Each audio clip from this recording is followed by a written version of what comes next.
எல்லாருக்கும் வணக்கங்க. இப்போ ஒரு புது நியூஸ் வந்திருக்கு. அது என்னங்கிறத பார்க்கலாம் வாங்க வீடியோக்குள்ளே போகலாம். இப்போது வெஸ்ட் ஏஷியாவில் வார் நடந்துக்கிட்டு இருக்கு இல்லையா, கான்ஃப்ளிக்ட்டு. அதை பற்றி நம்ம பிஎம் ஒரு சில விஷயங்கள் சொல்லியிருக்காரு. அது என்னங்கிறத பார்க்கலாங்க. எதிர்பாராத ஒரு சேலஞ்சஸை நம்ம இந்தியா சந்திச்சுக்கிட்டு இருக்குது அப்படிங்கிறத சொல்லியிருக்காரு வெஸ்ட் ஏஷியா கான்ஃப்ளிக்ட்னால். இது பார்லிமெண்ட்டில் மண்டே அன்னைக்கு அவர் சொல்லியிருக்காரு. அதுவும் இல்லாமல் அண்டர்லைன் பண்ணி என்ன சொல்லியிருக்காருன்னா, கண்ட்ரியோட அப்போசிஷன் என்ன பண்ணுறாங்கன்னா, அந்த சிட்டிசன் அந்த எனர்ஜி டிரான்ஸ்போர்ட் இன்ஃப்ராஸ்ட்ரக்சர் அதை பற்றிலாம் சொல்லும்போது என்ன சொல்கிறாருன்னா, இந்த கமர்ஷியல் ஷிப்ஸு அப்புறம் அது எல்லாம் வரத்துக்கு அப்டக்கல்ஸை இருக்கிறது இன்டர்நேஷ்னல் ட்ரேடில் இருக்கும்போது அது அன்அக்செப்டபுள் அப்படின்னு சொல்கிறாரு. ஏன்னா வெளியூர்லேருந்து வேறு கண்ட்ரிலேருந்துலாம் இங்கே ஷிப்பிங் பண்ணுறது தடைப்படும் போது இங்கே மக்கள் பாதிக்கப்படுறத எக்கனாமியும் பாதிக்கப்படுது அப்படிங்கிற மாதிரி சொல்லியிருக்காரு. அவர் என்ன சொல்கிறாருன்னா, இந்தியா கிளியராக இருக்குது, டிப்ளமசி அதான் அமைதி பேச்சுவார்த்தை அப்படி அதுக்கு எல்லோரும் வாங்க அப்படின்னு சொல்லியிருக்கேன் அப்படிங்கிற மாதிரி சொல்லியிருக்காரு. டீப் கண்டோலன்ஸஸையும் நான் தெரிவிச்சிருக்கேன் அப்படிங்கிறதையும் சொல்லியிருக்காரு. ஆரம்பத்துலேயும் நான் சொல்லியிருக்கேன், வெஸ்ட் ஏஷியாவுடைய லீடர்ஸோடலாம் நேஷன்ஸில் இருக்கிற லீடர்ஸோடலாம் நான் நிறைய ரெப்ரசன்டேட்டிவ்ஸோடலாம் பேச்சுவார்த்தை நடத்தியிருக்கேன் அப்படிங்கிற மாதிரி சொல்லியிருக்காரு. நான் எல்லாரையுமே அர்ஜ் பண்ணியிருக்கேன், அதாவது ரெடியூஸ் பண்ணுங்கள் டென்ஷனை, இந்த ஸ்ட்ரகிளை எண்டு கொண்டு வாங்கன்னு சொல்லியிருக்கேன் அப்படின்னு சொல்லியிருக்காரு அவர். இது கான்ஃப்ளிக்ட்டை தொடர்ந்து ஒரு 3 வீக்ஸாக இது அப்படியே நடந்துக்கிட்டு தான் இருக்குது. இதனால் பல பாதிப்புகள் ஏற்பட்டுக்கிட்டு இருக்குது. இது ஒரு கண்ட்ரி மட்டும் இல்லாமல் குளோபலாகவே எக்கனாமியை பாதிக்குது, ஹியூமன் லைஃப்ஸ் எல்லாத்தையுமே இது பாதிப்படைய செய்யுது அப்படிங்கிறத அங்கே அவர் சொல்லியிருக்காரு.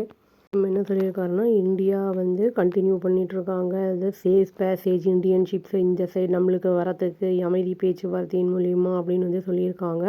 ஈரானும் அலோவ் பண்ணியிருக்காங்க நிறைய இந்தியன் ஷிப்ஸை அந்த ஸ்ட்ரெயிட் ஆஃப் ஹார்மஸ் அந்த இதை கிராஸ் பண்ணுறதுக்கு அப்படின்னு சொல்லியிருக்காங்க. மண்டே அன்னைக்கு டெஹரான் அந்த இடத்துலேருந்து ரெண்டு எல்பிஜி டேங்கர்ஸ் அங்கேருந்து இதாகிருக்கு, அனுப்பப்பட்டிருக்கு என்ரூட் டு இந்தியா அப்படின்னு சொல்லியிருக்காங்க.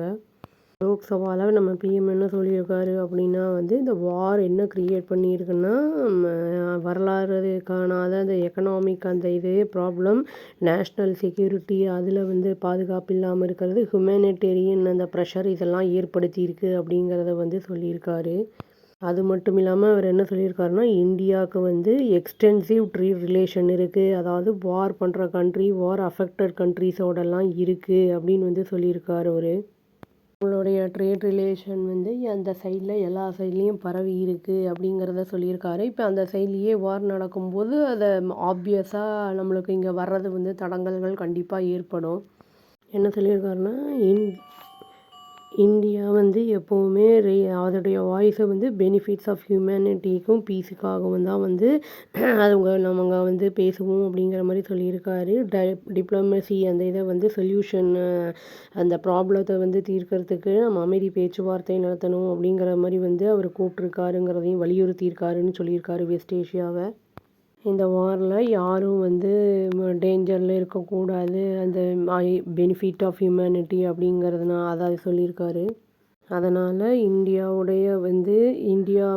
எஃபர்ட் என்ன பண்ணுதுன்னா, என்கரேஜ் எல்லா பார்ட்டியும் என்கரேஜ் பண்ணுறோம், நாங்கள் பீஸ்ஃபுல் சொல்யூஷனுக்காக முடிஞ்ச அளவுக்கு எவ்வளோ சீக்கிரம் பண்ண முடியுமோ பண்ணணும் அப்படிங்கிறத சொல்லியிருக்காரு.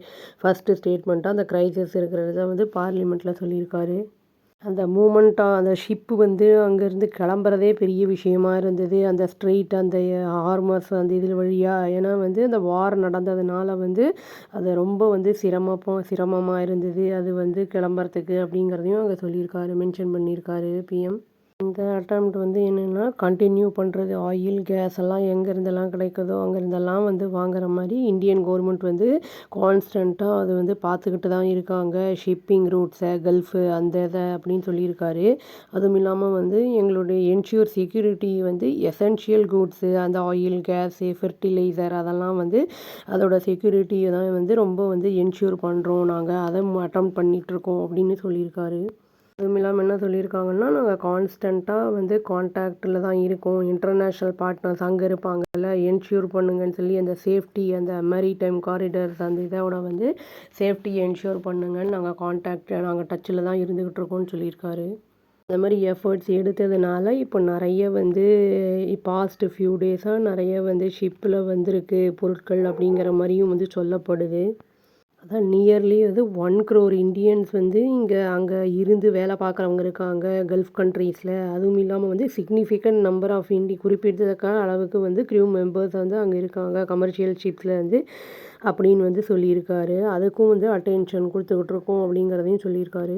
இஏஎம் ஜெய்சங்கர் அவர் என்ன வந்து முதலே வந்து இப்போ சொல்லியிருக்காருன்னா, இந்தியா வந்து ஃபோக்கஸ் பண்ணும் ஈரானோட பேசுகிறதுக்கு ஃபெசிலிட்டேட் பண்ணுறது மூமெண்ட் ஆஃப் அதோட ஷிப்ஸை அப்படிங்கிறத வந்து சொல்லியிருக்காங்க.